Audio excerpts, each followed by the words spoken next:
In March of 2012, I created a poetry lesson after reading several books written by Dr. Judy Willis, who is an expert in brain-based learning, and the ideas that I got from reading Dr. Sheridan Blau's book, The Literature Workshop. Here are the steps. First, I grouped my students in pairs to enhance their learning experience. As both Dr. Blau and Dr. Willis argue, and I also believe that the best learning happens when students work together and learn together. And of course, as a classroom teacher, I also know that a larger group will allow someone to become a spectator rather than a full participant, which defeats the entire purpose of this lesson. That's why I felt pairs work the best for this particular lesson. Next, I allow my students to choose a poem from their textbooks. As Dr. Willis taught me, teenagers want and need control over their environment. So, giving them a choice was one of the best things that I could have done.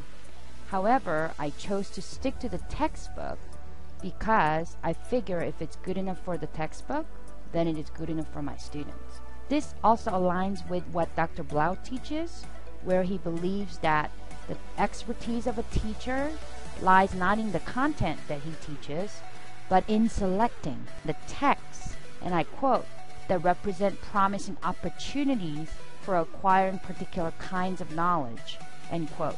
I also did this to save me time and trouble of screening appropriate poems for my students to use. But of course you can modify it as you see fit. One requirement for this particular project that my students had in selecting their poems was that the poem had to be long enough. For this project, I required them to have a poem with at least 14 lines and enough content, but I think you can adjust the length based on the level of your students. I also allowed them to choose a portion of an epic poem or a section from a Shakespearean play, as long as they asked me prior to launching into their own projects. I devoted nearly the entire class period during this process to allow my students to research and really think about the poem that they wanted to choose, which sort of tricked them into reading a bunch of poems without them really thinking about it. Once each pair chose a poem, they were asked to create a visual representation. Since I wanted them to have multiple interactions with the text and with each other, I asked them to make actual posters. And I told them each poster has to have one or more pictures that represent important literary devices, symbols, and themes. They could also put the full text of the poem on it, but that was not particularly required. For this project, I did not allow my students to use PowerPoint or any other form of electronic presentations because I really wanted them to get into the text and interact with one another as much as possible. Basically, I told all my students to use their imagination. So then a pair did a puppet show and another pair made their posters 3D. And then the fun part! Each pair was required to recite their poem from memory.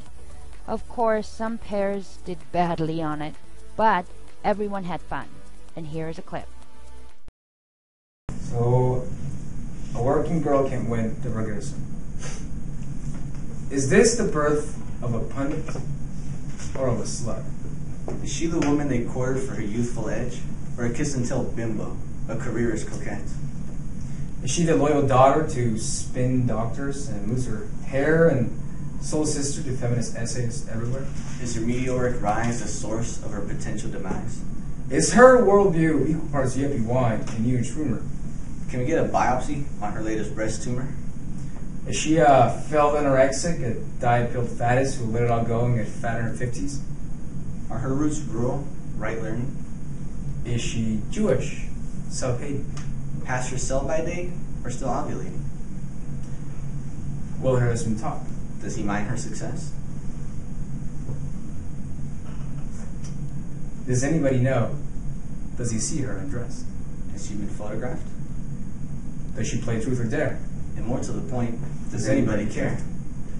Come next year, where the masses will be reading her story. Will she still be on the cover, or well past her glory? Either way, we'll move on, and she'll tire before long. Only her children will grieve at the way she was wrong. Once the recitation was over, each pair taught the class what they learned by analyzing their poem. It is very important that the student takes the ownership of teaching the poem to the class.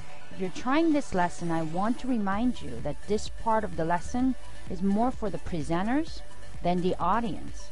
According to Dr. Blau, because the teachers learn more by teaching others, even if the presenters miss something important per se, it is better for them that they teach the lesson because they learn more from the experience. Here are a few clips of what my students did. Stories, Eve came from Adam, right? So because she was so regretful of her sin, she wants to go back. She wants to shy away from the world that she came from. That's why she's thin as a rib, because she came from Adam's rib. What I think about this poem was that Basho doesn't follow like the traditional form of haikus, and it kind of represents like how, because he talks about nature and everything, how he kind of doesn't agree with the norms of society. He kind of goes like doesn't follow the traditional formation and kind of goes like using different syllables.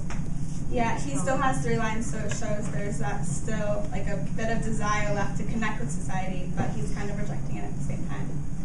So our poem's name is At the Mosque, but what struck me when I read this and when I discussed it with Kaylin is that this poem is not just about, like, the mosque isn't the most significant part about this. I think, to me, it's them as a couple together, and you can really put them in a situation in a lot of different areas. So here in our graphic, we have the couple that are embracing each other, and then behind you have a picture of a mosque, Christianity, Hinduism, and Judaism, and it kind of represents how what the two lovers are going through transcends just any like establishment, and it's really about humanity in general. The temptation for each other in these different religions, kind of like a forbidden love-ish kind of thing, where you want to be with each other, but sometimes you fight and you have this conflict within each other. And you don't know the author, like the speaker, if it's a woman or if it's men. You could really, that is up to the interpretation of the reader.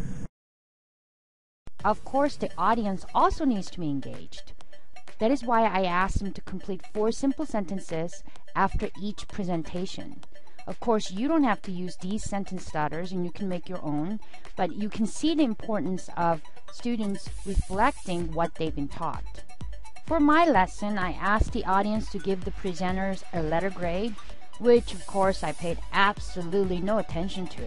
Furthermore, I made my students write a journal entry every day after several presentations and after they're done completing their cards to reflect on other people's lessons or their own feelings about the poems or anything that has to do with the day's lesson. When everyone was done presenting, I collected the note cards with comments and gave them to the presenters. After reviewing the comments from the audience and the questions, now the presenters had an opportunity to answer those questions. And just for fun, my class went outside and recited several poems. Here is a clip of my class reciting When I Was 1 in 20 by A.E. Hausman. When I was 1 in 20, I heard a wise man say, "Give crowns and pounds and guineas, but not your heart away. Give pearls away, but keep your fancy and rubies." When I was 1 in 20, no use to talk to me. When I was 1 in 20, I heard him say again, "The heart out of the bosom was never given in vain. 'Tis cave in size of plenty, and sold for endless thrill. And I am 2 and 20, and oh, 'tis true, 'tis true." Woo!